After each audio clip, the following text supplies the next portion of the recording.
Hello， 大家好，这里是演员新之助。然后好久没上电视了，今天来上个电视吧。同样是一个 PS5 手柄的维修啊，咱们来看一下。哎，要看这是什么？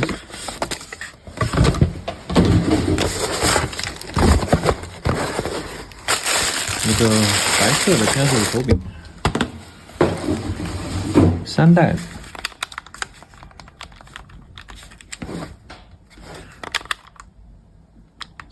好，我们来看一下。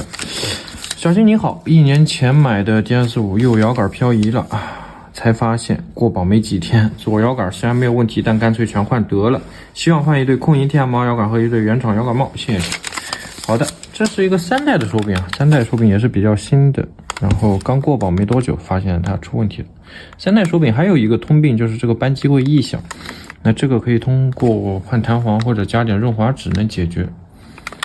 OK， 那咱们现在开始来换摇杆吧。同样还是换的是一对空银的 TMR。那顺带回一下吧，因为很多人他在问这个空银 TMR 和这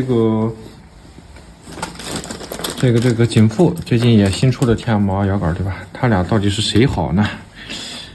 数据方面我测了，大差不差，都差不多。那我觉得它俩最大的区别在于景富的，因为它还是用了它一开始的轴体，所以景富的 TMR 它的阻尼会比原装的轻10%左右吧。拿原装来对比嘛，那空银的 TMR 呢，它的手感更接近原装。我觉得这是一个比较大的一个区别。其他的你说数据面板各方面的话，大差不差。